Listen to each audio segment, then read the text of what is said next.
Okay, so hello everyone. This is lecture number 3 of solid state and we will continue our discussion. और काफी interesting chapter है ये और काफी अच्छे से इसको पढ़ना है और इसमें प्रोफिशिएंसी डेवलप करनी है। लास्ट क्लास में स्क्रीन दिख रहा है, अब आप लोगों को स्क्रीन दिख रहा है? Can you have a look at the screen?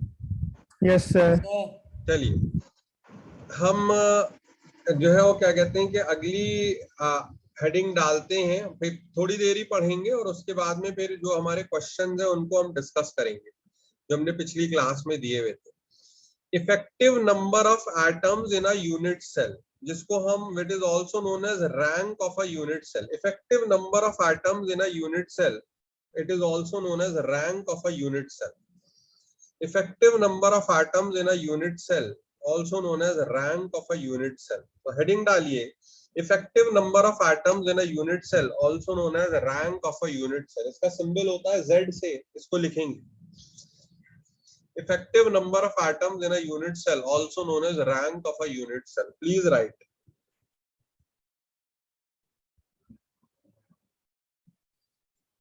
लिखा भाई, हेडिंग डाली।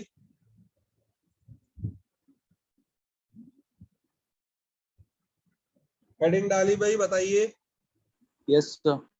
चलिए देखिए इसकी शुरुआत एक्चुअली में कैसे हो रही है आप जरा समझिए। मैं अगर 1 मिनट के लिए स्क्रीन शेयरिंग बंद करके आपको वापस से दिखाऊं इसकी शुरुआत कैसे हो रही है। सपोज करिए ये एक यूनिट सेल है जो कि अगर आपको दिख रहा है तो मतलब ये तो बहुत सारे एटम्स हैं जो कि कॉर्नर में ऐसे रह रहे हैं। तो आपको क्या लग रहा है कि जैसे ये स्फीयर है, ये सिर्फ एक ही यूनिट सेल का पार्ट नहीं है। देखिए विशाल,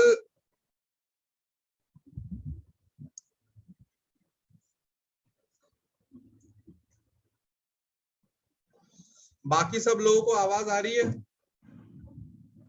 yes sir. Yes sir. Vishal mobile में ज्वाइन ऑडियो पे क्लिक करिए। विशाल ज्वाइन ऑडियो पे क्लिक करिए, क्लिक ऑन ज्वाइन ऑडियो। ठीक, दोबारा से लॉग आउट करके ज्वाइन ऑडियो पे क्लिक करने के बाद में जो है वाईफाई और सेलुलर डेटा जो लिखा हुआ है उस पे क्लिक करिए। वाईफाई और सेलुलर डेटा पे क्लिक करिए। 1 minute, just let me send him the message. इनके शायद कनेक्टिविटी में कोई इश्यूज रहते हैं इसलिए just let me send him a message. Join audio पे क्लिक करने के बाद में वाईफाई या सेलुलर है उस पे क्लिक कीजिए। अगर तब भी प्रॉब्लम हो तो एक बार आप लीव मीटिंग करके दोबारा से ज्वाइन करिए तो होपफुली आप ज्वाइन कर पाएंगे। और कनेक्टिविटी थोड़ी सी अगर मतलब प्रॉब्लम है तो कहीं रूम में ऐसी जगह जाइए जहां पर कनेक्शन ठीक आ रहा हो।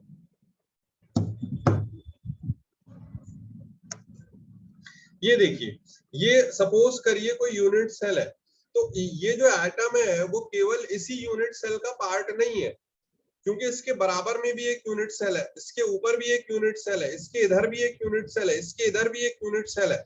तो मैं आपसे जानना चाहूंगा like it's an important question. अब मैं स्क्रीन शेयरिंग दोबारा से ऑन करूंगा।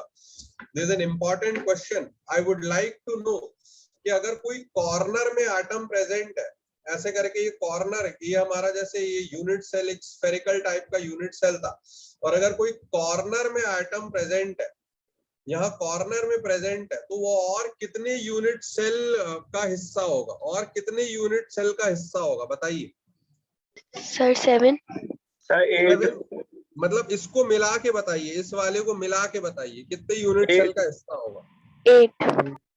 8 यूनिट सेल का है।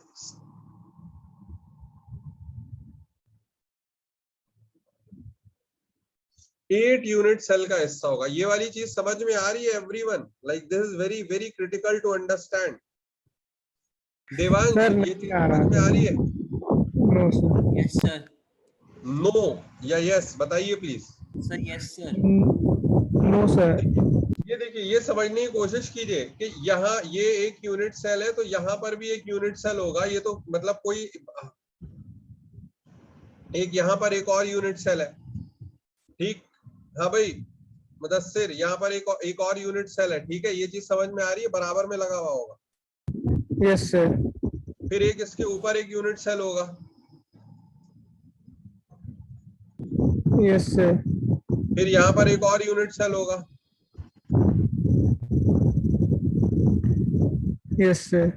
फिर ये तो मैंने 4 इधर दिखा दिए, फिर ऐसी बैक साइड में भी होंगे। ये देखिए, इसके पीछे यहाँ पर होगा, इसके पीछे यहाँ पर होगा, इसके पीछे यहाँ पर होगा, इसके पीछे यहाँ पर होगा, जिनके भी ये कॉर्नर में होगा। ये चीज समझ में आ रही है? ये देखिए, मैं आपको रूम से भी समझाता हूँ।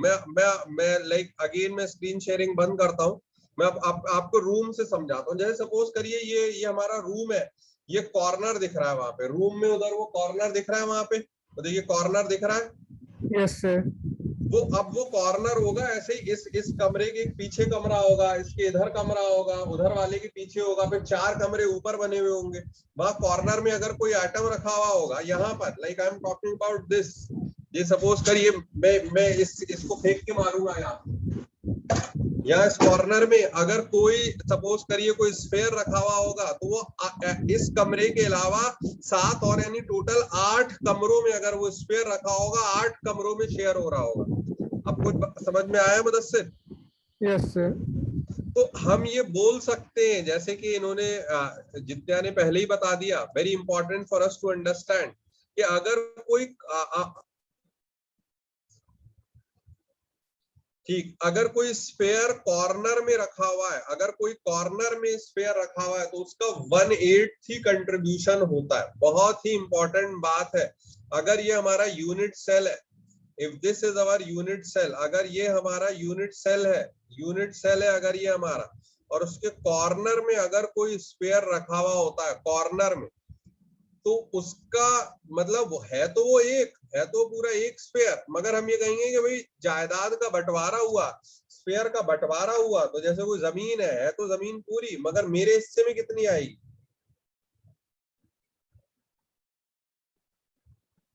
सर 1/8। ठीक, 1/8 होगा उसका contribution.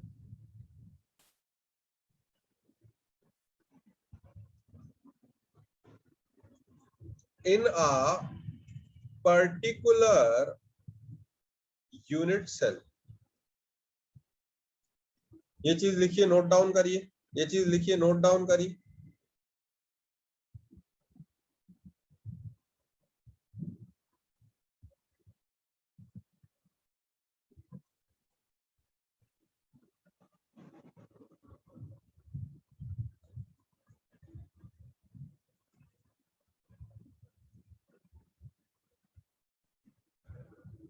One eight contribution in a particular unit cell, अगर कोई कॉर्नर में प्रेजेंट है। ये लिखा, नोट डाउन किया?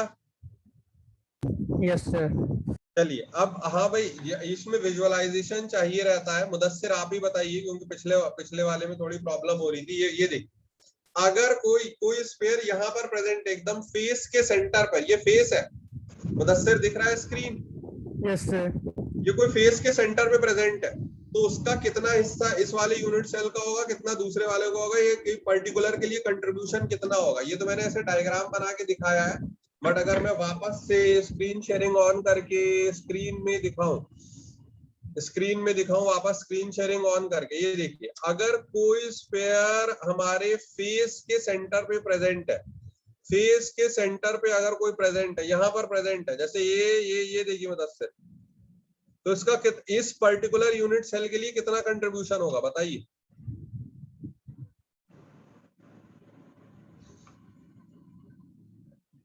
बताइए।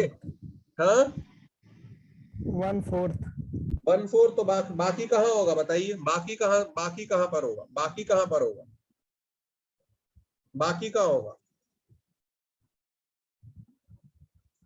बाकी कहाँ होगा? आप बिल्कुल समझ ही नहीं रहे, बिल्कुल विजुअलाइजेशन नहीं कर रहे, बिल्कुल हाथ पांव ढीले छोड़ दिए। ये देखिए भाई, ये नॉर्मल सी चीज देखिए, नॉर्मल सी चीज, स्क्रीन दिख रहा है आपको? Like I am taking you somewhere. अगर सपोज करिए like this is our room, या रूम के एकदम सेंटर में कोई मैंने बॉल रख दी है, तो वो आधी बॉल तो इस रूम में और आधी बॉल और कहाँ होगी? उसके पीछे वाले रूम में। हाँ, उस बैक वाले रूम में। बैक वाले रूम में, तो यानी मेरे कमरे में उसका कंट्रीब्यूशन कितना आ रहा होगा? 1/2। 1/2, half the contribution would be half. ये चीज समझ में आ रही है या नहीं? Yes, sir. Half the contribution would be half, मेरे कमरे में उसका कंट्रीब्यूशन हाफ होगा। समझ में आया या नहीं? Yes, sir. आ गया. तो फेस सेंटर में अगर कोई भी प्रेजेंट है, फेस सेंटर, तो उसका कितना कंट्रीब्यूशन होगा? हाफ, 1/2, क्योंकि आधा इस कमरे में, आधा दूसरे कमरे में। 1/2 half contribution, 1/2 contribution, 1/2 contribution in a particular unit cell. Note down कर लीजिए इसको, नोट डाउन कर लीजिए, थोड़ा बड़ा कर दे रहा हूं। ये देखिए, पहले ये कॉर्नर वाले को आपको का लिखना है हमको, फिर फेस सेंटर वाले का लिखना है। पहले कॉर्नर वाले का लिखना है, फिर फेस सेंटर वाले का लिखना है। आदित्य समझ में आ रहा है? Yes sir. दीक्षा अग्रवाल आपको समझ में आ रहा है? Yes sir. हिमांशु शर्मा, हिमांशु समझ में Yes, आ sir. रहा है? Kanishka Upadhyay, Yes, sir. Khushi Varshney, yes sir. Priyansh, जी सर। कुमकुम समझ में आ रहा है?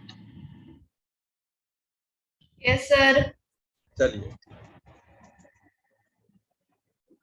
फेस सेंटर क्या है? 1/2 है contribution in a particular unit cell. Corner वाले का 1/8 है contribution in a particular unit cell. तो देखिए, कॉर्नर हो गया, फिर फेस सेंटर हो गया। डिस्कशन आगे बढ़ाते हैं।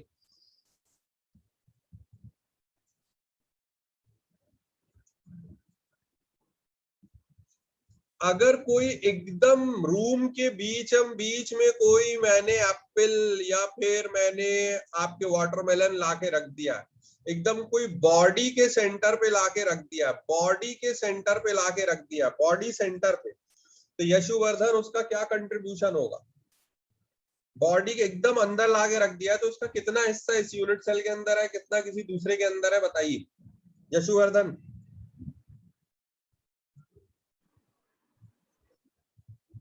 क्या आप सर रिपीट कर सकते हैं सर दोबारा? मेरा सर क्वेश्चन ये है कि मैंने सर जैसे हम पहले पुराने क्वेश्चन देखिए, मैं पूछ रहा था कि अगर कोई मैंने स्पेयर कॉर्नर पे रखा हुआ है तो उसका इस यूनिट सेल में क्या कंट्रीब्यूशन है, तो आंसर था 1/8। जायदाद में सिर्फ 1/8 हिस्सा ही इसको मिलेगा, क्योंकि बाकी ये दूसरे यूनिट सेल में भी थोड़ा थोड़ा अंदर होगा। फिर मेरा क्वेश्चन ये था कि अगर कोई फेस पे रखा हुआ है तो उसका कितना कंट्रीब्यूशन है, तो आंसर था 1/2। जायदाद का बंटवारा हो गया, आधा ही इस यूनिट सेल को मिलेगा, आधा किसी दूसरे यूनिट सेल का हिस्सा होगा। वैसे मेरा क्वेश्चन है कि अगर कोई एकदम बीच में रखा हुआ है अंदर बॉडी के सेंटर पे, तो उसका कंट्रीब्यूशन कितना होगा in this particular unit cell? Contribution क्या होगा इन दिस यूनिट सेल? बताइए यशुवर्धन। 1 वेरी गुड। कैसे, समझाइए। सर क्योंकि सर इसमें जो जितना भी कंट्रीब्यूशन है ये तो सर पूरा का पूरा एक यूनिट सेल में आ गया है ना सर, पूरा का पूरा। Very good answer, very good answer. ये तो पूरा पूरा एक यूनिट सेल का हिस्सा बन गया है, इसीलिए इसको कोई शेयर नहीं कर रहा है, पूरा पूरा इसमें ही है। देवांश, बात समझ में आ रही है? कंट्रीब्यूशन बॉडी सेंटर पे अगर है कोई, contribution in this unit cell is 1। ये चीज समझ में आ रही है या नहीं? Yes, sir. Very good, very good, very good. Priyanshi, ये बताइए, क्यूब के अंदर कितनी एजेस होती हैं? क्यूब के अंदर number of edges, Priyanshi please tell. 12 edges होती हैं। देखिए, एज इसको बोलते हैं, साइड को बोलते हैं। ये देखिए, जैसे कमरे के अंदर कितनी साइड होती हैं? 1 2 3 4 5 6 7 8, और फिर ये ऊपर नीचे वाली 9 10 11 12। तो क्यूब के अंदर 12 एजेस होती है। प्रियांशी, मेरा क्वेश्चन अभी भी आपसे ही है कि अगर कोई एज के सेंटर पर प्रेजेंट है, अगर कोई एज के सेंटर पर प्रेजेंट है, कोई स्फीयर एज के सेंटर पर प्रेजेंट है, एज के सेंटर पर प्रेजेंट है, तो उसका कंट्रीब्यूशन क्या होगा in a particular unit cell? Contribution in a particular unit cell. तो 1/2। 1/2। दोबारा से सोचिए, दोबारा सोचिए। रॉन्ग आंसर, 1/2 नहीं है आंसर मैम इसका। So 1/4. 1/4 कनिष्क समझाइए, 1/4 कैसे है? वो एक्चुअली इस तरीके से होगा कि जब हम इसके साइड में एक और यूनिट सेल प्लेस करेंगे, एक उसके जस्ट अबव और एक जिस पर हम प्लेस कर रहे हैं उस कॉर्नर पर सेल के उसके जस्ट अबव, तो ये हाँ। चारों के बीच में एक इंटरसेक्शन पॉइंट की तरह काम करेगा जो चारों में इक्वली डिवाइड बिल्कुल सही, बिल्कुल सही बात है, बिल्कुल सही बात है, बिल्कुल सही बात है, बिल्कुल सही बात है। ये देखिए मैं फिर से फिगर इम्बाइब करके दिखाता हूँ। ये देखिए प्रियांशी, तो समझ गई। समझ गई, मुझे भी समझाइए फिर। ये देखिए अगर ये कोई एज के सेंटर पे रखा हुआ है तो एक इधर यूनिट सेल होगा, उससे भी शेयर हो रहा होगा, एक इसके ऊपर होगा और एक उधर वाले के ऊपर होगा। तो ये 4 यूनिट सेल में शेयर हो रहा होगा, तो एक में कंट्रीब्यूशन कितना होगा? 1/4 1/4 1/4 1/4 1/4 1/4। तो लिख लेंगे contribution in a particular if edge centre पे अगर कोई प्रेजेंट है, अगर कोई एज सेंटर पर प्रेजेंट है, एज सेंटर पे अगर एटम कोई प्रेजेंट है, contribution in a particular unit cell is 1/4 if present at edge center, if present at edge center। ये लिख लेंगे तो फिर आगे बढ़ेंगे।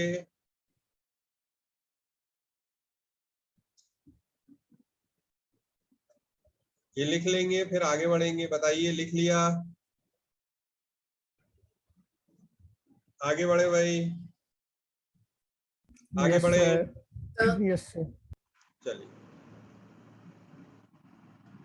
दोबारा से देखिए, मैं फिगर दिखाना चाहता हूं। अगर कोई कॉर्नर में प्रेजेंट हो तो उसका कंट्रीब्यूशन 1/8 होता है। अगर कोई एज में प्रेजेंट हो तो उसका कंट्रीब्यूशन 1/4 होता है। अगर कोई फेस सेंटर में प्रेजेंट हो तो उसका कंट्रीब्यूशन हाफ होता है। और बॉडी सेंटर में अगर प्रेजेंट हो तो उसका कंट्रीब्यूशन पूरा 1 होता है। ठीक, अब अगर ऐसा हो गया तो अब मैं आपसे क्वेश्चन पूछ रहा हूं। क्वेश्चन ये है, find effective number of atoms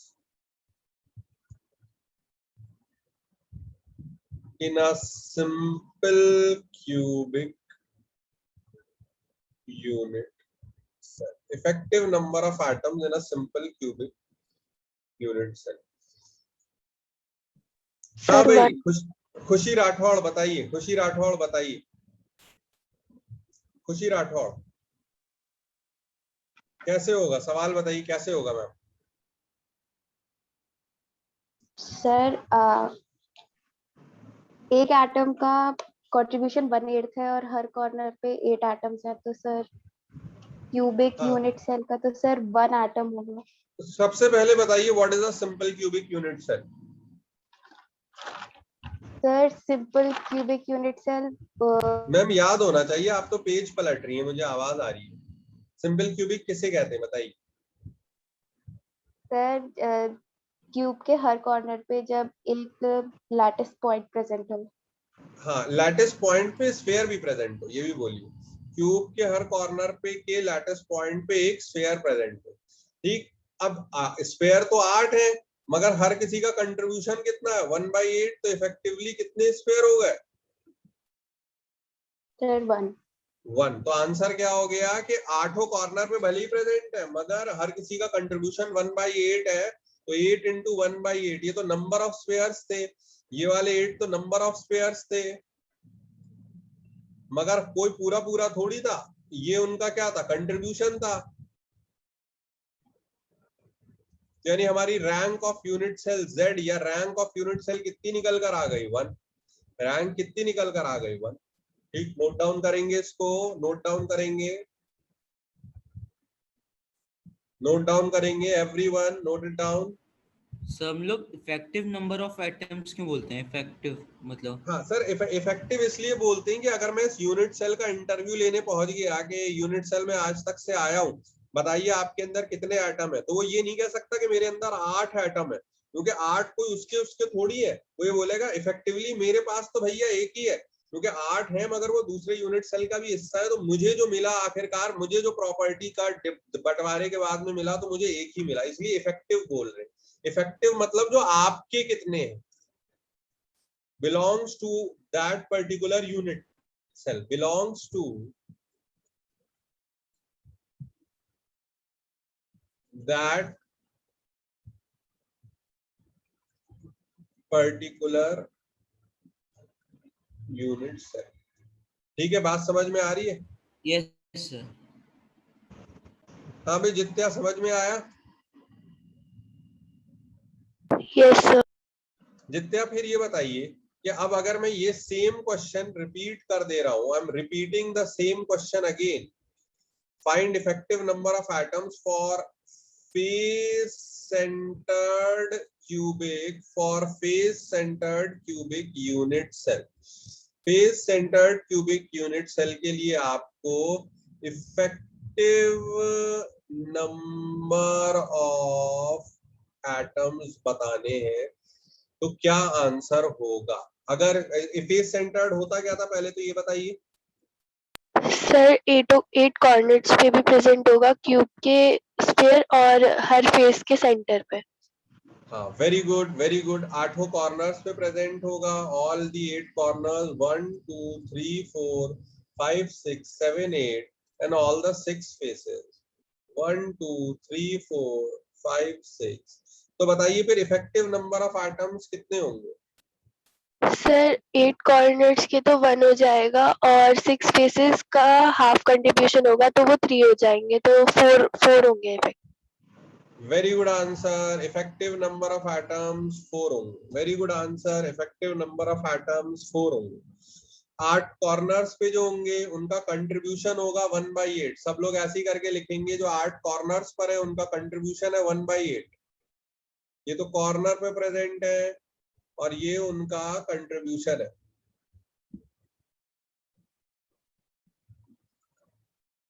और ये 6 जो है वो फेसेस पे प्रेजेंट है और ये उनका कंट्रीब्यूशन है।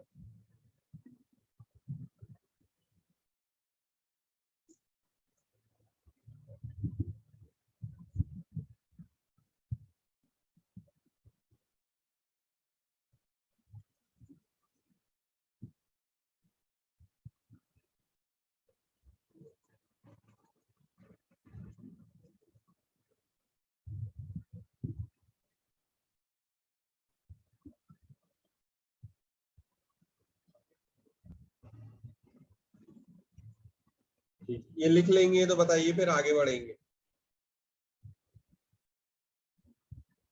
सर लिख लिया। चलिए everyone. Yes sir. Yes sir.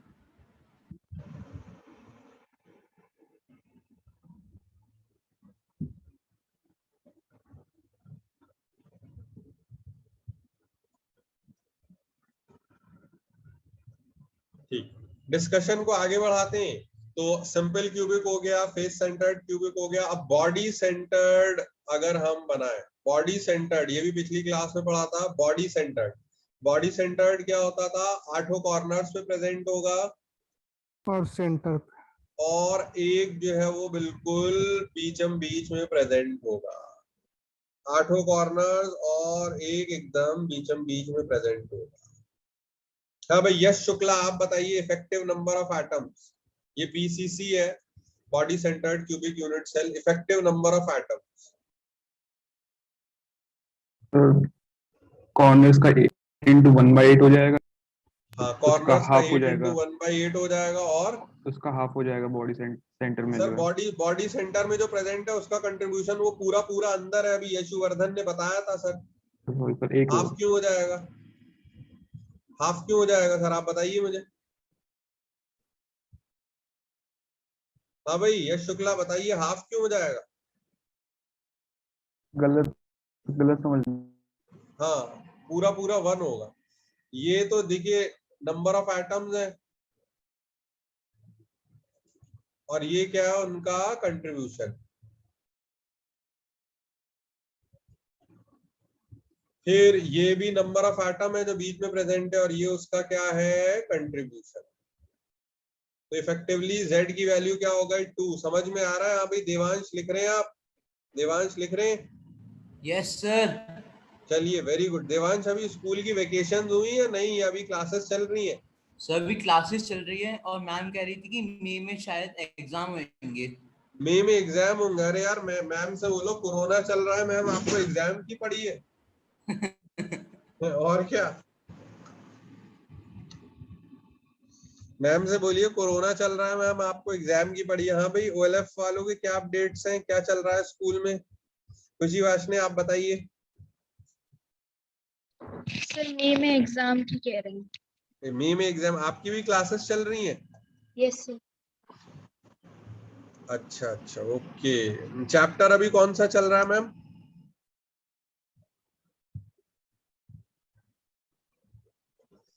Chapter कौन सा चल रहा है? कुछ पता है? क्लास करती है या नहीं स्कूल वाली? कौन सा चैप्टर चल रहा है? Yes sir. सर चैप्टर तो सरफेस केमिस्ट्री चला है। सरफेस। और अभी कौन कौन से हो गए चैप्टर? सर सेकंड सॉल्यूशंस और केमिकल काइनेटिक्स और थर्ड इलेक्ट्रोकेमिस्ट्री। ये तीनों कंप्लीट हो गए? Yes sir. My goodness.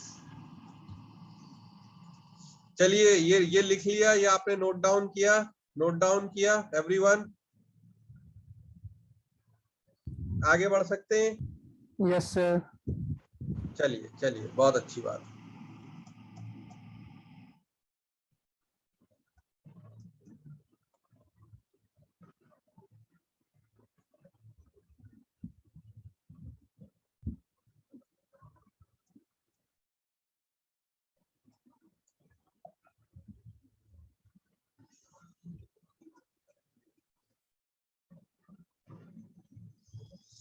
हाँ भाई, सवाल पढ़िए भाई। नंदिनी सवाल पढ़िए, क्वेश्चन पढ़िए। A cubic solid is made up of two atoms present at corners and B at the center of the body. Write the formula.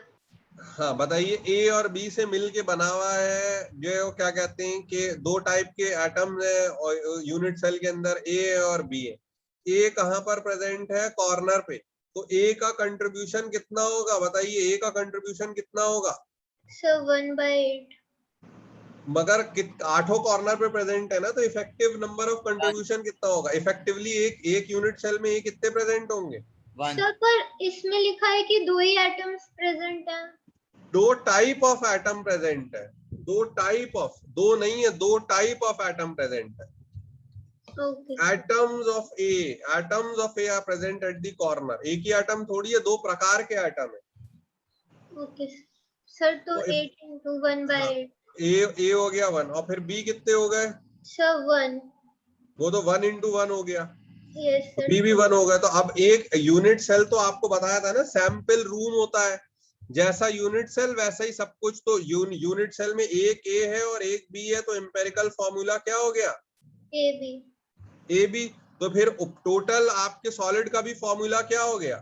A b. Note down करिए, note down करिए please. It's a good question, note down करिए। अंशुल गर्ग समझ में आया? Yes sir. Swapnil आपको समझ में आया? Yes sir. Utkarsh? Yes sir. Rajan आपको समझ में आया? Yes sir. Kumkum? Yes sir. चलिए चलिए चलिए, नोट डाउन कीजिए so that we can move towards new question. Sir कर ले नोट। आगे बढ़े भाई। Yes sir. सब लोग नोट डाउन कर लें तो मैं आगे बढ़ूं।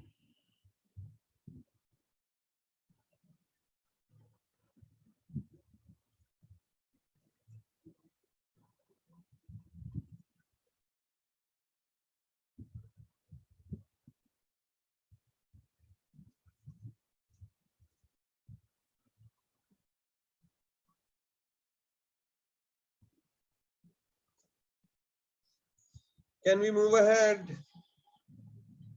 Yes, sir.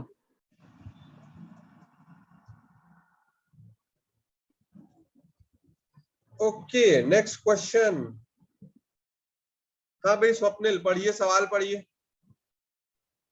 A unit cell consists of a cube in which A atoms are at the corners and B atoms at the face center. Two atoms of A are missing from two corners. Write the formula.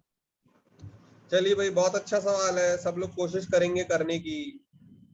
Everyone must try.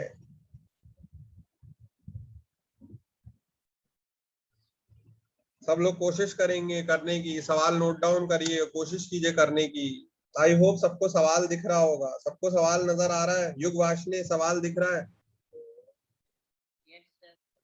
चलिए करिए करिए करिए करिए।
Sir A3B12 क्या हुआ?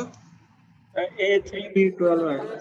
Empirical formula बताइए, empirical Yes, बताइए। A3B12 है तो एम्पेरिकल बताइए। भाई आप ये बोल रहे A3B12, तो इसको और सिंप्लीफाइड फॉर्म में क्या लिखा जा सकता है? AB4। AB4। yes, बात sir, समझ में आ रही है मुदस्सिर या नहीं? yes, sir, आ रही। करके दिखा दीजिए सर।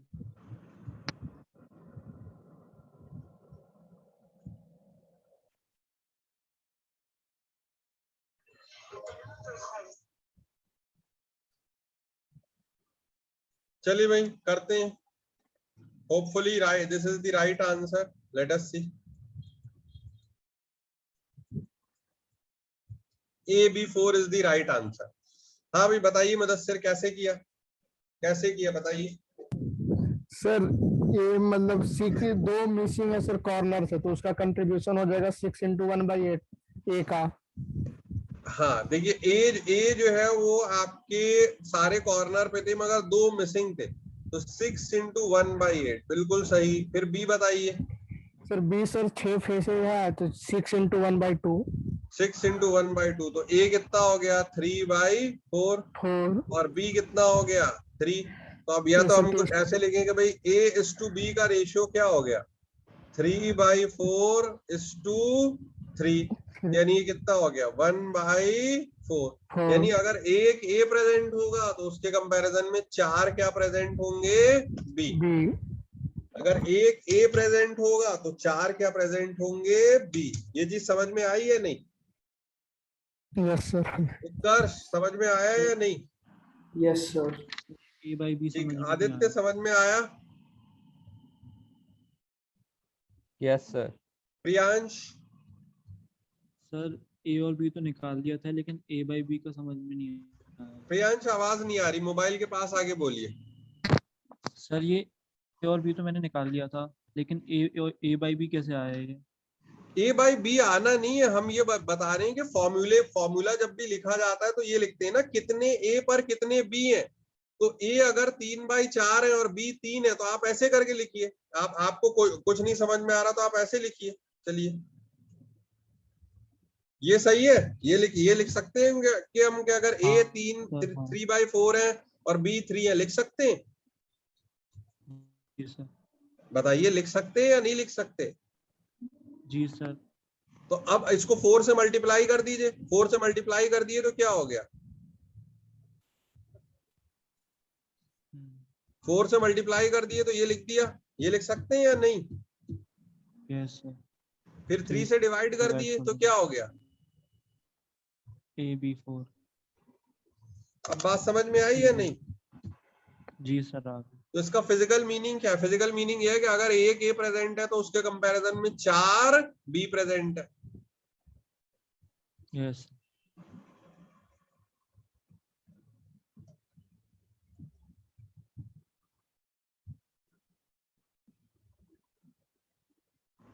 ठीक, अब आइए बहुत ध्यान से हम देखते हैं, अब डिटेल्ड व्यू देखते हैं सिंपल क्यूबिक का, सिंपल क्यूबिक का।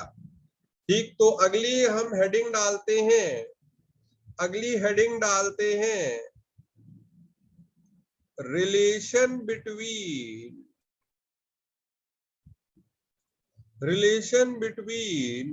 radius of sphere, relation between radius of sphere and edge length A। Radius के लिए R यूज करेंगे, ये सब एनसीईआरटी के अंदर गिवन है।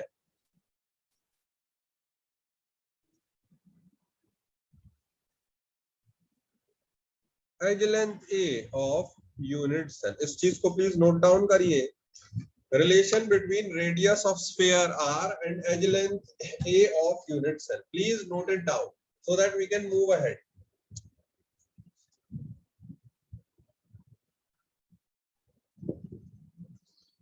नोट डाउन करिए करिए करिए करिए ताकि आगे बढ़े बढ़े बढ़े बढ़े।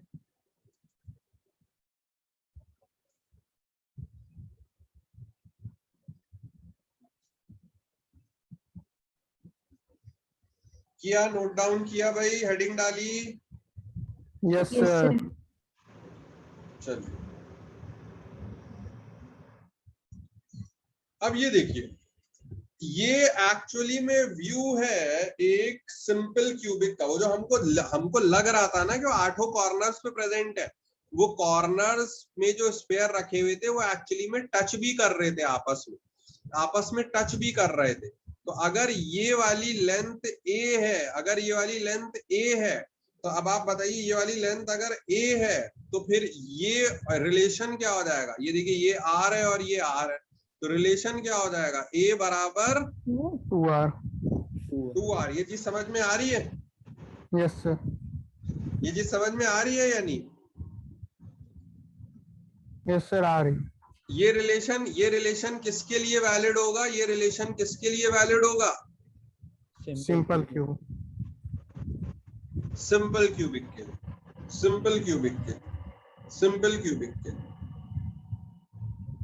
लिख लेंगे। ये सिंपल क्यूबिक का डायग्राम बना के लिख लेंगे कि भाई नेबरिंग एटम्स, अड़ोसी पड़ोसी वाले आपस में कांटेक्ट में होते हैं। ऐसा डायग्राम ऑब्वियसली ये बनाना तो मुश्किल रहेगा, बट जो है वो किताब के अंदर डायग्राम है, इसका बुक के अंदर डायग्राम है। अगर रफ भी ड्रॉ कर ले या ये रिलेशन तो कम से कम लिखें।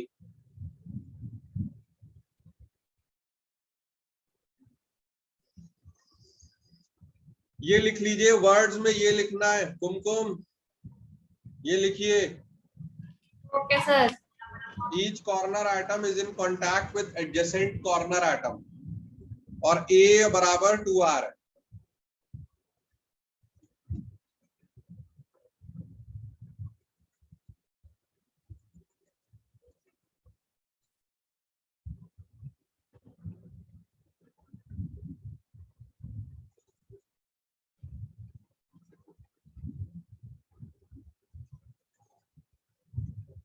अगर लिख लिया हो सब लोगों ने तो बताइए, फिर आगे बढ़े।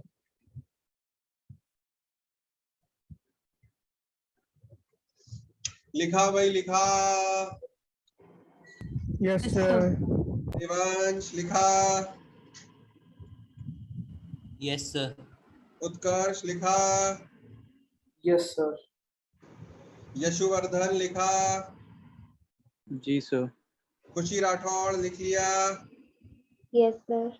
खुशी वाशने? Yes sir. चलिए आदित्य, यस सर। चलिए नेबरिंग एटम्स आपस में टच कर रहे हैं, बहुत बढ़िया बहुत बढ़िया बहुत बढ़िया बहुत बढ़िया बहुत बढ़िया। ऊपर से ये दिखने में ऐसा लगता है, ऊपर से ये दिखने में ऐसे नजर आता है। ये तो डायग्राम तब भी बन सकता है आसानी से, ऊपर से जो है वो सिंपल क्यूबिक दिखने में ऐसा नजर आता है। ये चीज समझ में आ रही है? Yes sir. चलिए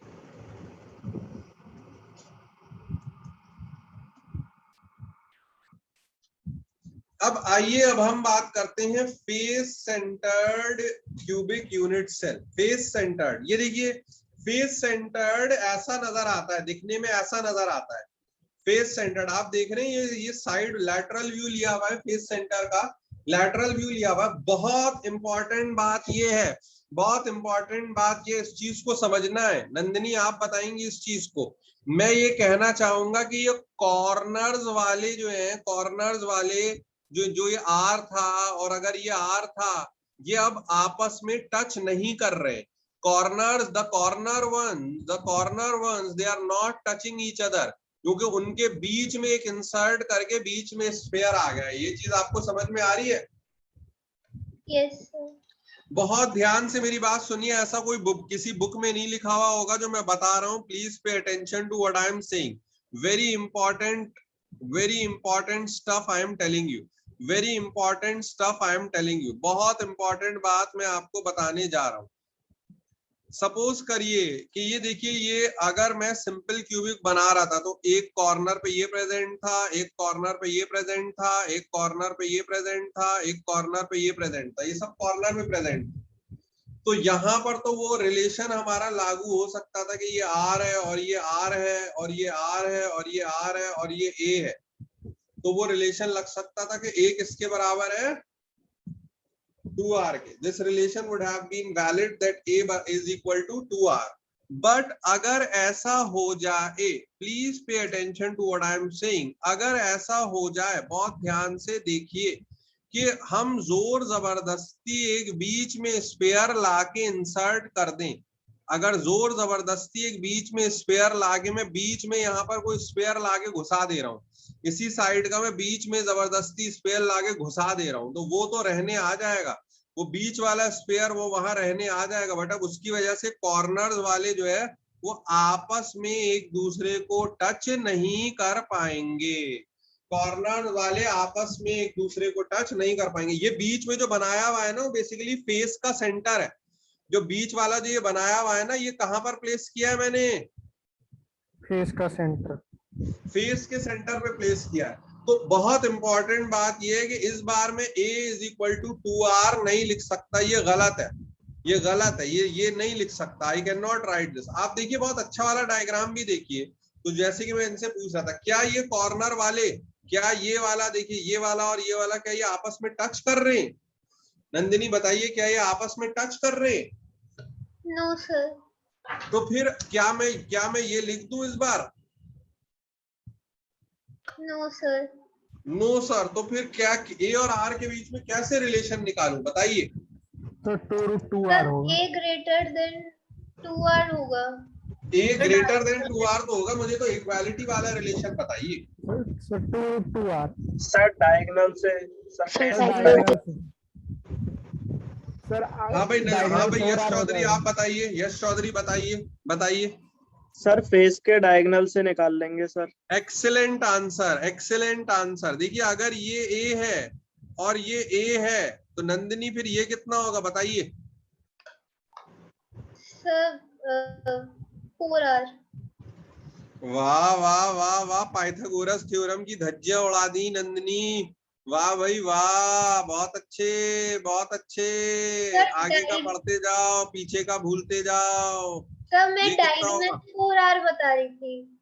जी मैम, आप डायगोनल मुझे a के टर्म्स में बताइए, a के टर्म्स में। Sir 2r। 2√r sir 2√r। नहीं √2 है। देखिए, अरे भाई कैसी बातें आप कर रही हैं।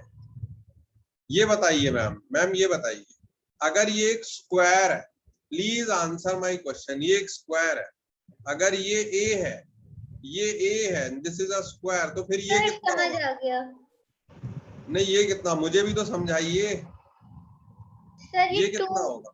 a square plus a square is equal to 4r है, तो 2a मैम ये स्क्वायर। ब्लू वाली लाइन की मुझे लेंथ बताइए, आप ब्लू वाली लाइन की लेंथ बताइए ma'am. Sir 4r। Ma'am are तो यहाँ कहीं है ही नहीं, आप आर क्यों बोल रही हैं? ए के टर्म में बताइए। Sir √2a। √2a, तो इतनी देर क्यों लग रही है √2a बोलने में, इतना क्यों शर्मा रही है √2a बोलने? ठीक, ये √2a है। अब जैसा कि इन्होंने यश चौधरी ने बताया कि भाई यहीं पर स्पेयर रखे हुए, एक स्पेयर ये रखा हुआ है, एक स्पेयर ये रखा हुआ है, और एक स्पेयर ये रखा हुआ है। तो अब देखिए कि ये वाली वैल्यू भी आर है, ये तो पूरा रखा हुआ है, तो ये वाली वैल्यू तो पूरा डायमीटर के बराबर है 2r, और ये वाली वैल्यू भी r है। तो क्या रिलेशन होगा? 4r बराबर √2। ये रिलेशन किसके लिए वैलिड होगा? FCC के लिए। तो डायग्राम अगर आपको FCC का बनाना है तो ये टॉप व्यू ऑफ FCC, ये लिखिए top view of FCC, note down करिए top view of FCC।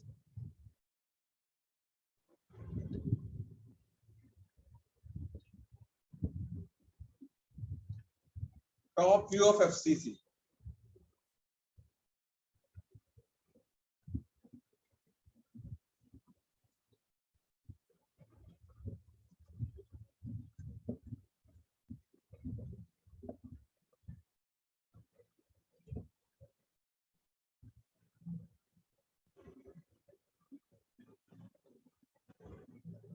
Note down कीजिए please, so that we can move ahead.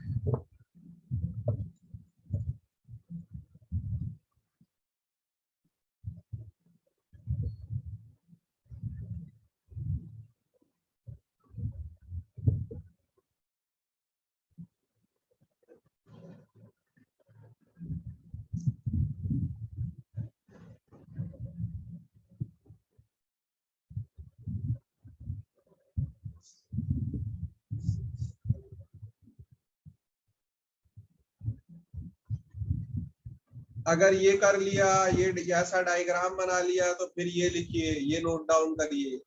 अगर डायग्राम बना लिया तो ए और आर के बीच में रिलेशन यही है, यही रिलेशन है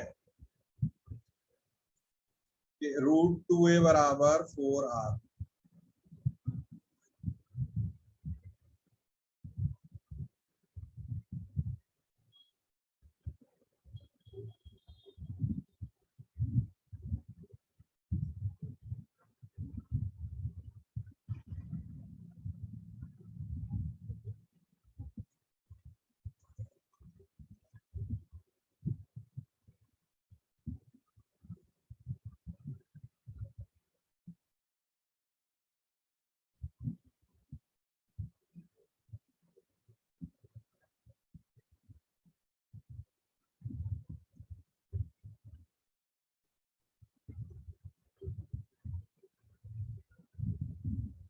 भाई लिखा, आगे बढ़े। Yes sir.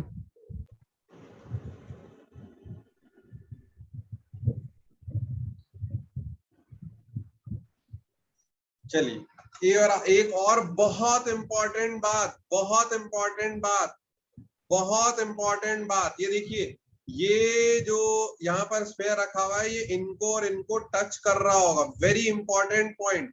हाँ भाई जित्या, ये पढ़िए क्या लिखा हुआ है, पढ़िए अगेन, लाइक कंपटीशन लेवल की बात है, पढ़िए क्या लिखा हुआ है। Face center constituents of adjacent faces are in contact with each other. Can you explain it to me?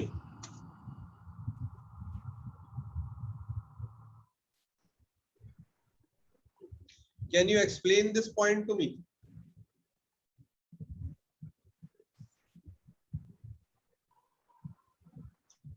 हाँ भाई जित्या, समझाइए।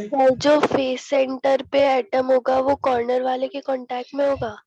मैम कॉर्नर वाले के कांटेक्ट में, तो वो तो मैम वो कोई ऐसी अस्टाउंडिंग इंफॉर्मेशन नहीं है, वो तो होगा ही मैम, वो तो हम बोल ही रहे हैं, वो तो होगा ही, वो कौन सी बड़ी बात है। क्या यहाँ पर जो आप बोल रही हैं वही लिखा हुआ है यहाँ पे, देखिए पढ़िए, दोबारा से पढ़िए, आपने ध्यान देके नहीं पढ़ा, पढ़िए दोबारा से।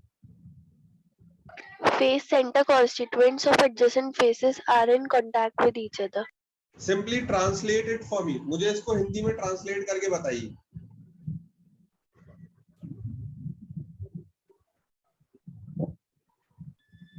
जो फेस सेंटर पे होंगे वो आपस में अंदर कांटेक्ट में होंगे।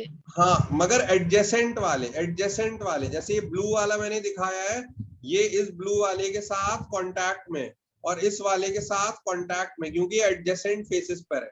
मगर इसके साथ कांटेक्ट में नहीं, क्योंकि ये ऑपोजिट फेस है, ये ऑपोजिट फेस पर है। मगर ये वाला एडजेसेंट फेस पर है। आपको कुछ बात कुछ समझ में आई? Yes sir. क्या समझ में आई, मुझे भी समझाइए। सर जो एडजेसेंट फेस वाले होंगे, फेस सेंटर पे जो स्फीयर प्रेजेंट होगा वो एडजेसेंट वाले ही सिर्फ आपस में कांटेक्ट में होंगे, अपोजिट वाला नहीं होगा। हाँ, अब जो भी एडजेसेंट में है वो आपस में एक दूसरे को टच कर रहे हैं। ये चीज समझ में आई? ये देखिए यहाँ दिख भी रहा है, जो भी एडजेसेंट में है वो आपस में एक दूसरे को टच कर रहे हैं। जो भी एडजेसेंट में है वो आपस में एक दूसरे को टच कर रहे हैं।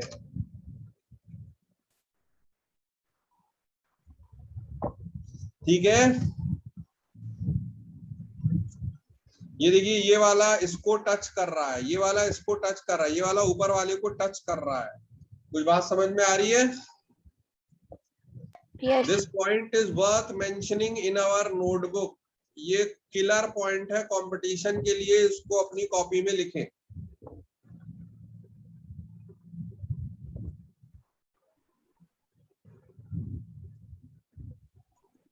हाँ भाई, यश चौधरी लिख रहे हैं या नहीं? लिख रहे हैं। लिखिए लिखिए लिखिए लिखिए लिखिए।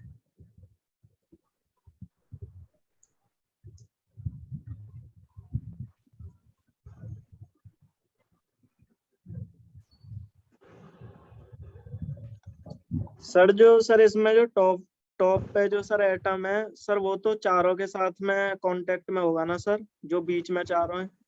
ये हाँ सर, वो तो कोई जो भी फेस सेंटर पे है सर, वो तो है ही सबके साथ, उसमें तो सर कोई लड़ाई झगड़े की बात ही नहीं है।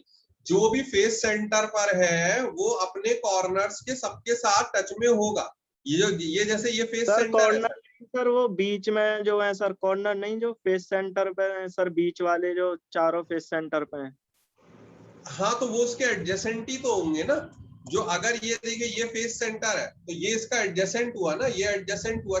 हर किसी के 4 एडजेसेंट है और 1 अपोजिट है, तो वो जो भी उसके ओसी है वो उसके साथ टच में होगा। आप बात समझ रहे हैं?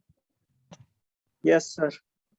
हाँ, इसका जो अपोजिट यहाँ पर होगा, नीचे होगा, उसके ये टच में नहीं होगा, बाकी सबके टच में होगा। Yes sir.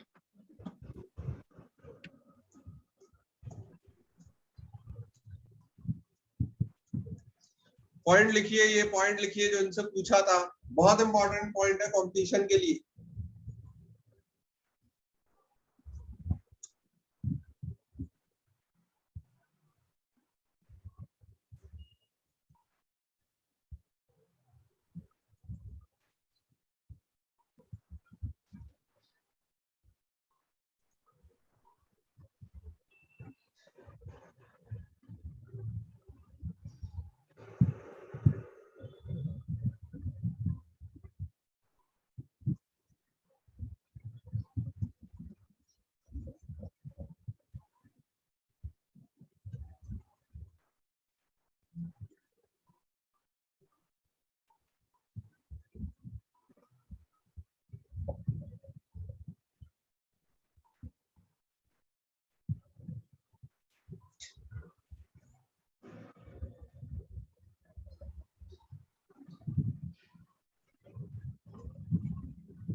अगर लिख लिया हो तो आगे बढ़े। Yes sir. ए और आर के बीच में रिलेशन लिखा, ए और आर के बीच में देवांश रिलेशन लिख लिया। Yes sir.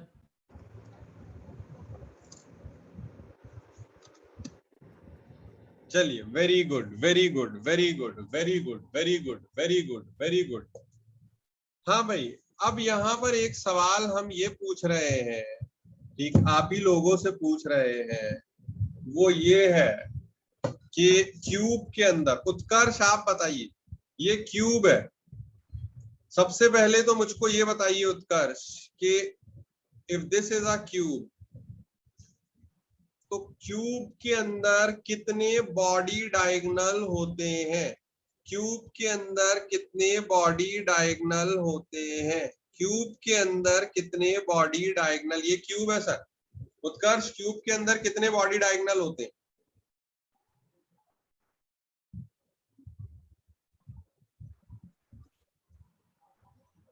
अपने कमरे में गिन के बताइए बॉडी डायगोनल कितने होंगे। उत्कर्ष आपसे कुछ पूछ रहे हैं।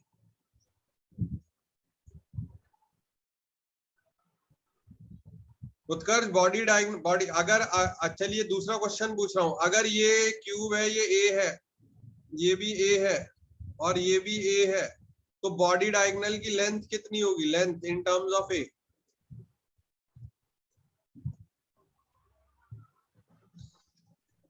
राजन आप बताइए। आइंदा बता दिए, कभी साथ में बताना। हाँ राजन बताइए। सर चुका है मेरा। बोलिए राजन। √3a। √3a right answer. उत्कर्ष बिल्कुल पढ़ाई नहीं कर रहे हैं। ये देखिए फेज डायगोनल, ये जो ग्रीन वाला बनाया है, ये ग्रीन वाला ये फेज डायगोनल है, फेज डायगोनल है, ग्रीन वाला फेज डायगोनल है। तो फेज डायगोनल की तो लेंथ कितनी होती है, √2a, ये √2a है। अब यहाँ पर ट्राइंगल ए बी और सी, एक राइट एंगल ट्राइंगल है, सी की लेंथ ए है एक और ए बी की लेंथ √2a है। तो जब आप पाइथागोरस थ्योरम लगाएंगे तो ये फिर ये वाली लेंथ कितनी आ जाएगी निकल के, ये ब्लू वाली लेंथ कितनी आ जाएगी उत्कर्ष बताइए, कुछ तो बोलिए। √3a। AC कितना हो जाएगा, √3a। और इसको ये क्या है, what is this AC? Length of body diagonal.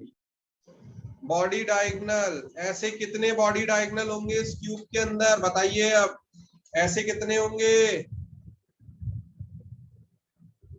अरे बोलो उत्कर्ष।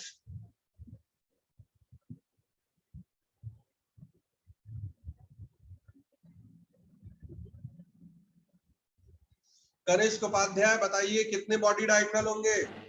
सर 4। 4। मुझको गिनवाइए, मेरी आई साइड बहुत वीक है यहाँ। 4 पहले तो ये नोट डाउन करिए, फिर मुझे गिनवाइएगा 4 कैसे होगा। पहले तो ये लिखिए लेंथ ऑफ बॉडी डायगोनल √3 है। देवांश लिख रहे हैं आप? देवांश नोट डाउन करिए, नोट डाउन करिए देवांश।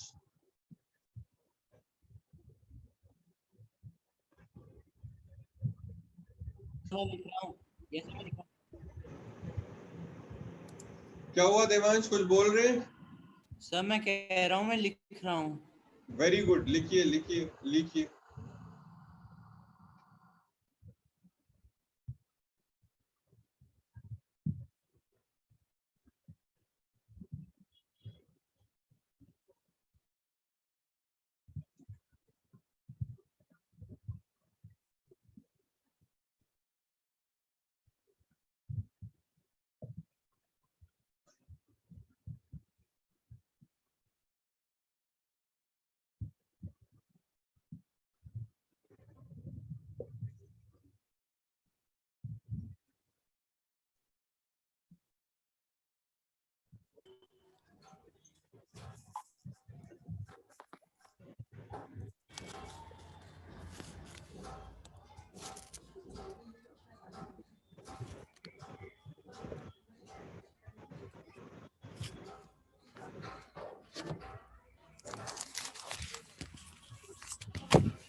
लिख लिया?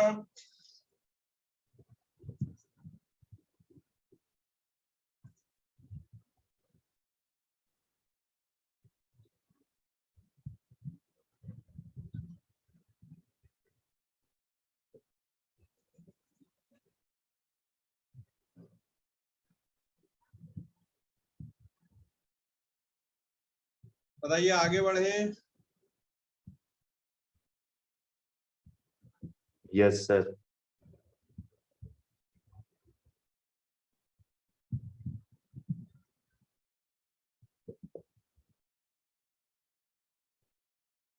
चलिए हाँ भाई बताइए, आप कह रहे हैं यहाँ पे चार आपके, अब ये देखिए मैं इस चीज को हटा दे रहा हूँ, √3a है अगर नोट डाउन किया है।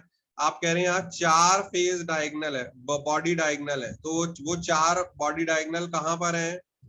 4 बॉडी डायगोनल कहाँ पर हैं? आइए देखते हैं। ये सब छोटी छोटी चीजें हैं जो कि इस चैप्टर में काम आएगी, आगे चल के काम आएंगी। छोटी छोटी बातें इस चैप्टर में आगे चल के काम आएंगी। ये देखिए मैं कलर से बना रहा हूं ताकि ध्यान रखिएगा। एक ये है AC, फिर एक दूसरा ये है, देखिए उत्कर्ष देख रहे हैं आप या नहीं? Yes sir.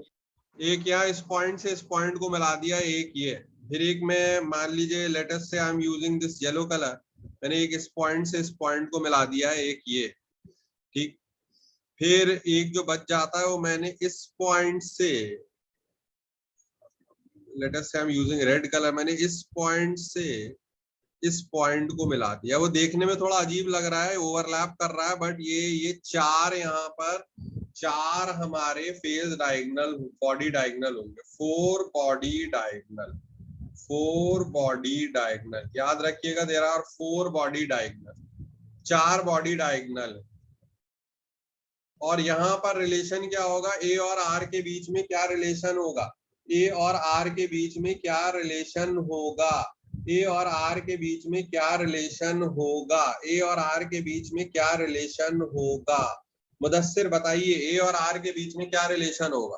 क्योंकि देखिए क्यों वो कैसा रह रहा है, यूनिट सेल कैसा दिख रहा है, ये देखिए बॉडी सेंटर्ड में यूनिट सेल कैसा दिख रहा है, ये देखिए 8 कॉर्नर और 6 फेसेस। तो ये देखिए जो बॉडी के सेंटर पे रह रहा है वो टच कर रहा है, ये देखिए R, फिर ये 2R और फिर ये R, तो 4R ये किसके बराबर होगा? √3 सर बताइए। 4R = √3। √3 है, तो वेरी इंपॉर्टेंट लिखिए, बॉडी सेंटर्ड यूनिट सेल। ये देखिए एनसीईआरटी का diagram, very good diagram, NCERT का डायग्राम, बड़ा अच्छा डायग्राम एनसीईआरटी ने बनाया हुआ है। ये बॉडी के एकदम सेंटर पर प्रेजेंट है, ये बॉडी के सेंटर पर प्रेजेंट है, इधर कॉर्नर में प्रेजेंट है। तो 4R बराबर √3a, बॉडी सेंटर्ड क्यूबिक के लिए लिख लेंगे 4R बराबर √3a। प्लीज राइट 4R बराबर √3a।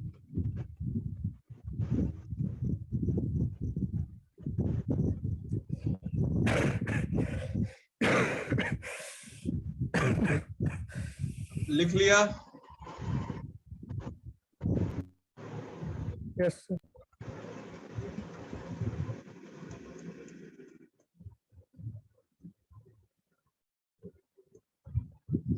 फिर ये भी लिख लेंगे, each in body centered unit cell, each corner of the unit cell touches the body center atom, each corner of the unit cell touches the body center atom। ये वाला diagram उसके corresponding है। Diagram तो नहीं बनाएंगे मगर कम से कम इतना लिख लेंगे, each corner of the unit cell touches the body center atom। आपस में टच नहीं कर रहे, आपस में टच नहीं कर रहे, मगर कॉर्नर वाले जो है 8 कॉर्नर वाले वो बीच में जो स्पेयर रखा हुआ है उसको टच कर रहे हैं। आपस में नहीं कर रहे बट बीच में जो स्पेयर रखा हुआ है उसको कर रहे हैं। लिखिए इसको,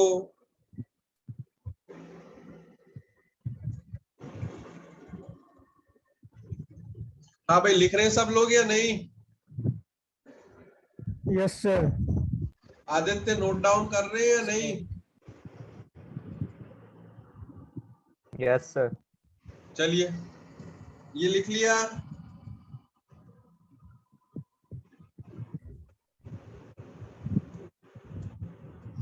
ये रिलेशन नोट डाउन किया।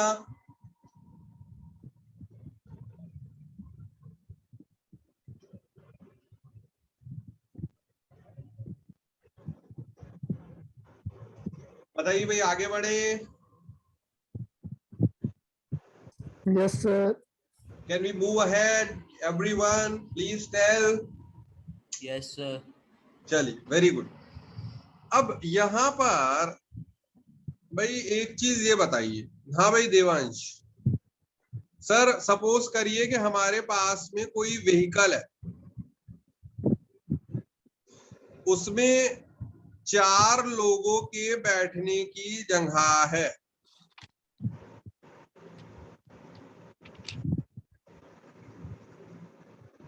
चार लोगों के बैठने की जगह है, बट अभी 4 में से 3 सीट ही सिर्फ आपके पे ही लोग बैठे हुए, एक सीट अभी खाली है, एक जगह पे कोई नहीं बैठा हुआ, एक जगह पर कोई नहीं बैठे, यानी 3 लोगों से वो भरी हुई है और एक जगह खाली है। तो अभी हम बोलेंगे, बताइए कितनी जगहें भरी हुई हैं, कितनी जगहें भरी हुई है बताइए? 3/4। 3/4। तो इसी को हम क्या बोलते हैं, 3/4 को हम क्या बोलते हैं? पैकिंग के, कितनी पैकिंग हुई हुई है। तो यहाँ पर हम अगली चीज देखने वाले हैं, packing efficiency of unit cell.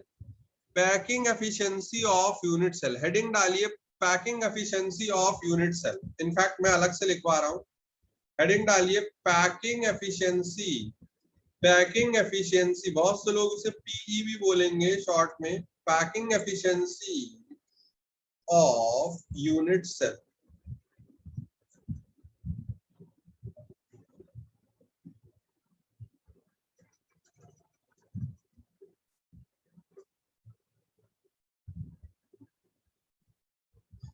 volume occupied by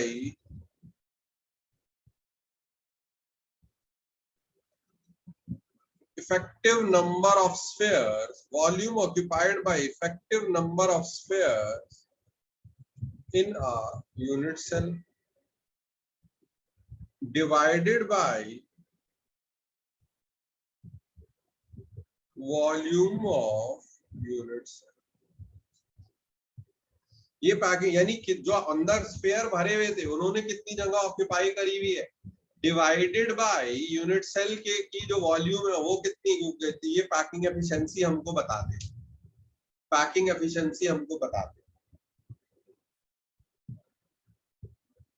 एक फ्रैक्शन का नाम है, पैकिंग फ्रैक्शन भी बोलते हैं बहुत से लोग उसको, पैकिंग एफिशिएंसी बोलते हैं बहुत से लोग, एक और नाम भी देते हैं पैकिंग फ्रैक्शन।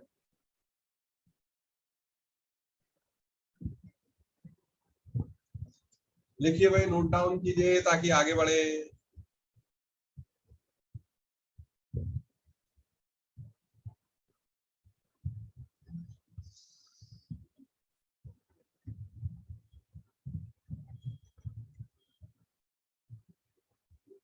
लिख लिया हो तो बताएं।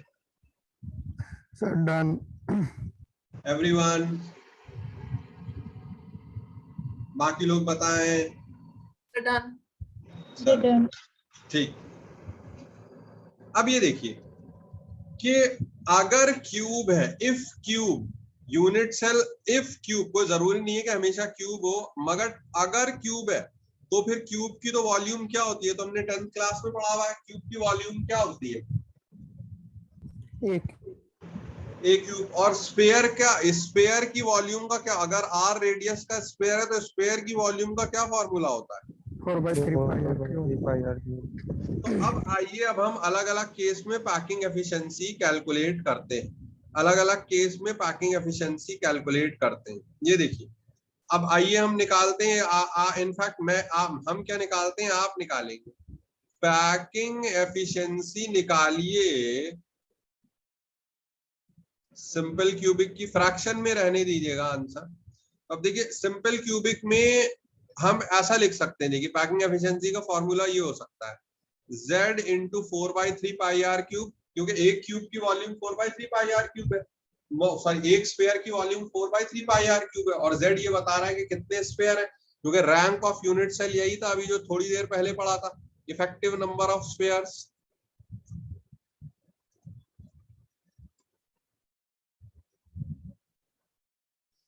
और अगर क्यूबिक यूनिट सेल है तो डिवाइड कर देंगे किससे, ए क्यूब से।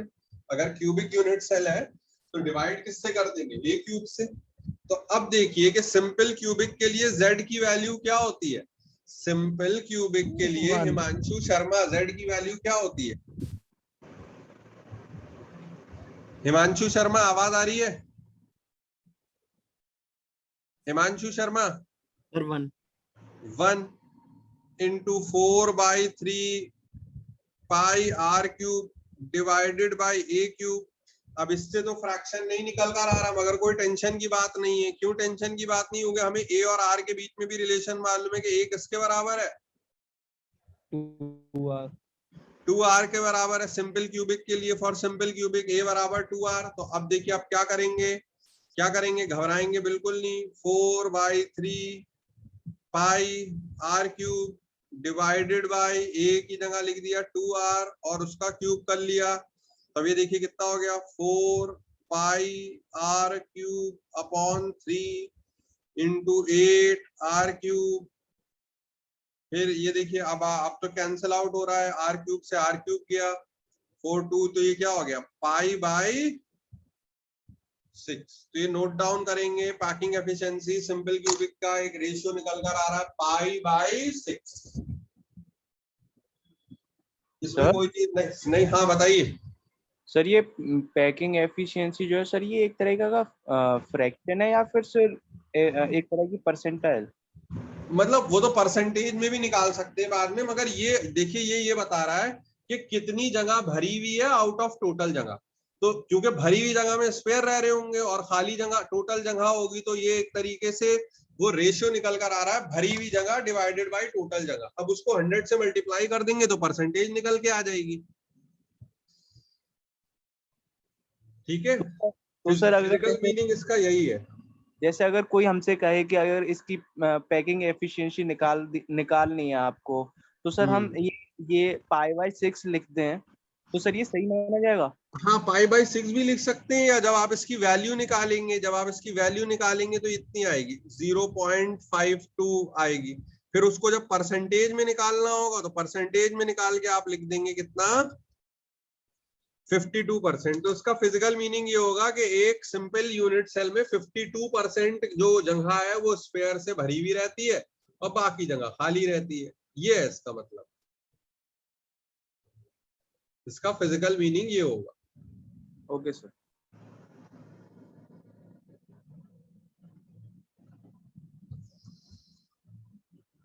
करिए भाई, नोट डाउन करिए। पैकिंग एफिशिएंसी की डेफिनेशन तो लिख ली थी, पैकिंग एफिशिएंसी की पहले ही डेफिनेशन लिख ली थी। Yes sir. चलिए फिर ये नोट डाउन करिए, पैकिंग एफिशिएंसी पाई बाय 6 है या फिर 52.52 है। अगर डेसिमल में निकालें, परसेंटेज में निकालें तो 52% है।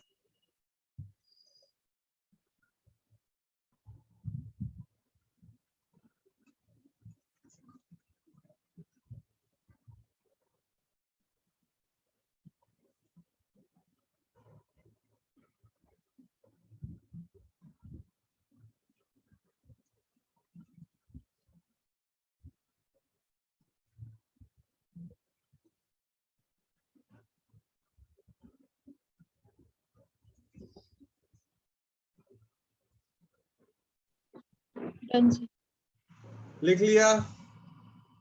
Yes sir. चलिए भाई, चलिए आगे बढ़ते हैं, आगे बढ़ते हैं। अब सब लोग निकालेंगे, फिर मैं पूछूंगा। अब पैकिंग एफिशिएंसी निकालिए, ऐसे पाई में ही आंसर निकाल दीजिए। ये तो 52। पैकिंग एफिशिएंसी निकालिए फेस सेंटर्ड क्यूबिक की। पैकिंग एफिशिएंसी निकालिए फेस सेंटर्ड क्यूबिक की। पैकिंग एफिशिएंसी निकालिए फेस सेंटर्ड क्यूबिक की। पैकिंग एफिशिएंसी निकालिए फेस सेंटर्ड क्यूबिक की।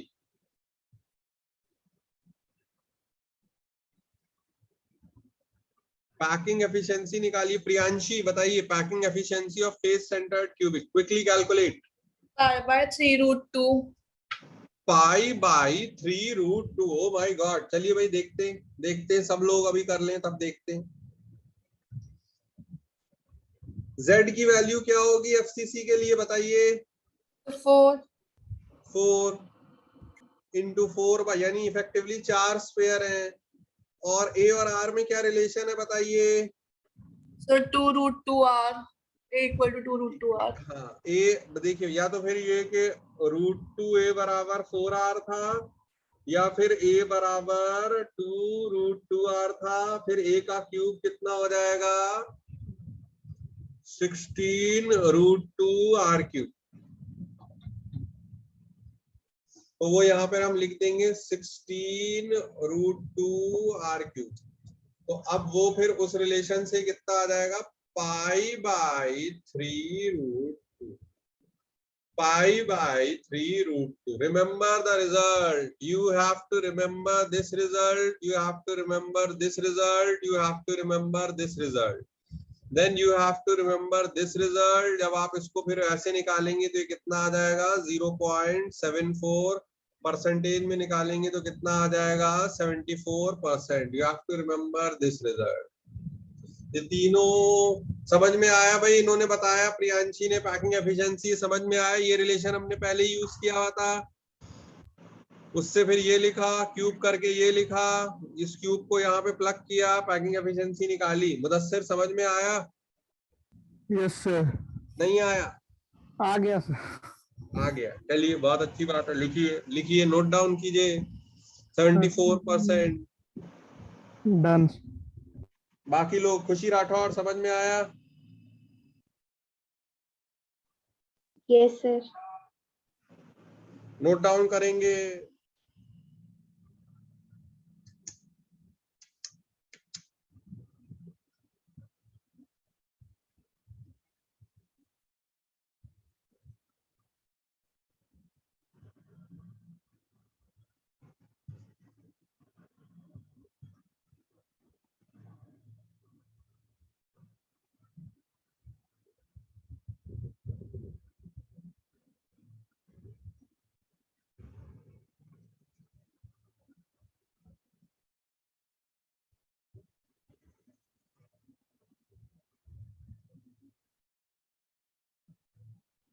बताइए भाई, आगे बढ़े। Yes sir. चलिए। अब लास्ट ये बचा हुआ है before we end this class. Packing efficiency हम निकालेंगे BCC, बॉडी सेंटर्ड क्यूबिक की। Z into 4/3 pi r cube. Kumkum, Z की वैल्यू कितनी होगी BCC के लिए बताइए?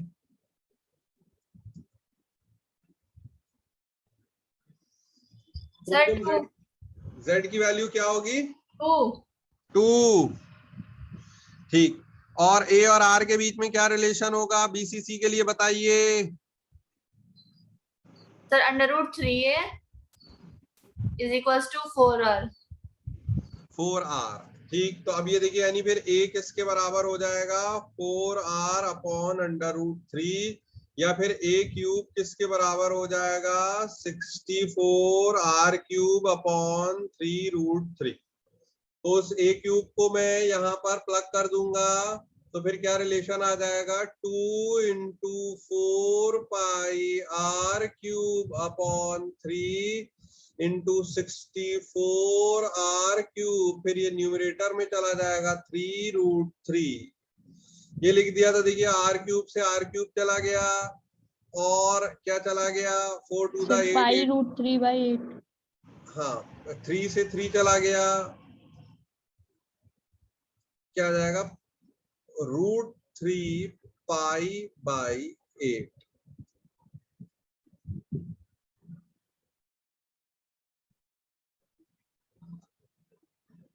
ये भी बहुत इंपॉर्टेंट रिलेशन है। जब आप इसको निकालेंगे, पॉइंट्स में निकालेंगे तो आएगा 0.68, और जब परसेंटेज में निकालेंगे तो कितना आएगा 68%। Standard results should be remembered at any cost. For board examination, for as well as competitive examination.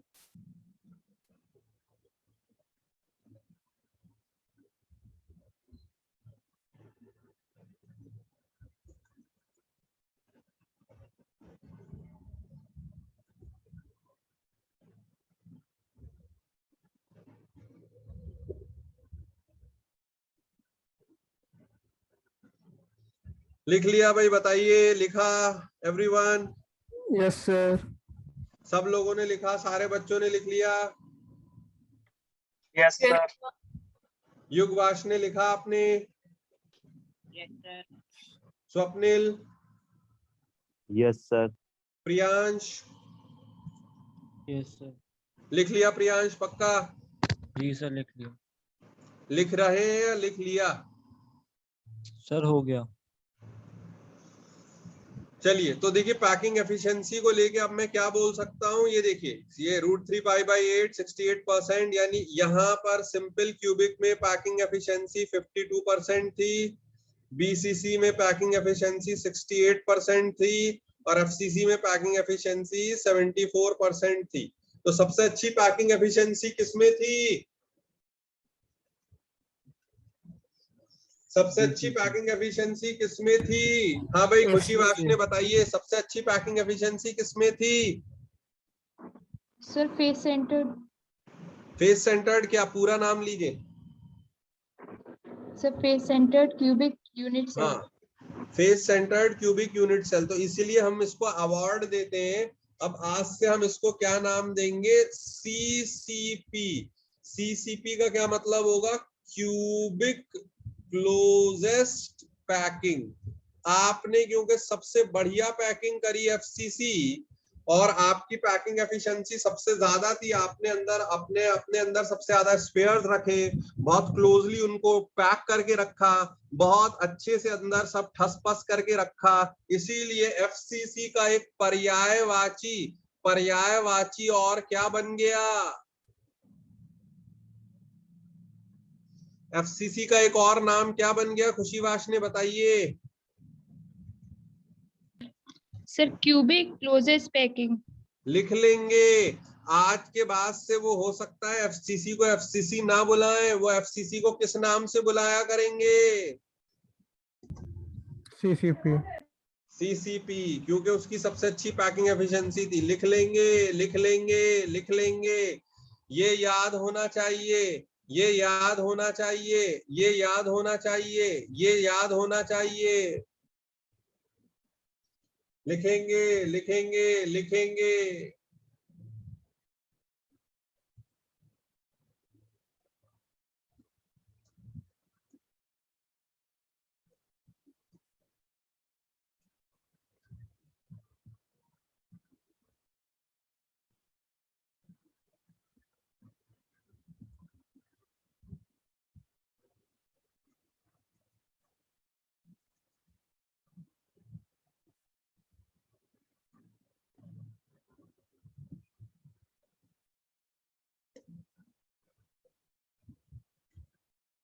लिख लिया? नोट डाउन किया? Yes sir.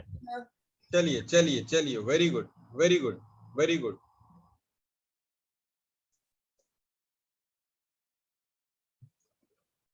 So like with this note we end our lecture number 3. अब यहाँ पर जो इस पे based numericals होंगे, calculations involving unit cell dimension और फिर हमारे कई सारे क्वेश्चंस होंगे, उनकी तरफ हम जाएंगे in the next class. But उससे पहले जो पिछली क्लास को होमवर्क दिया हुआ है, इवन लिक्विड सॉल्यूशंस का भी जो होमवर्क दिया हुआ है उसको हम डिस्कस करेंगे। उसके लिए अलग से एक जो है वो प्रॉब्लम डिस्कशन की क्लास रखेंगे। उस क्लास का टॉपिक ही होगा प्रॉब्लम्स एंड डाउट डिस्कशन। ये तो पहली चीज हो गई। दूसरी बात मैं और कहना चाहूंगा कि वो बुक जो कि हमने सारे स्टूडेंट्स को दी हुई है, उससे आप लिक्विड सॉल्यूशंस के क्वेश्चंस प्रैक्टिस कर रहे हैं या नहीं कर रहे हैं? हाँ भाई, यहाँ पे मैं ऊपर से पूछना स्टार्ट करता हूँ। जो लोग अगर बोल नहीं पा रहे हैं, they can answer in a typed response manner. Achint, Kaushal, इससे पहले हम रिकॉर्डिंग बंद कर देते हैं, तो for the recording purpose bye bye class, but for the sake आप एटलीस्ट आंसर करके जाएंगे। रिकॉर्डिंग में बंद कर रहा हूँ यहाँ पर। Thank you very much.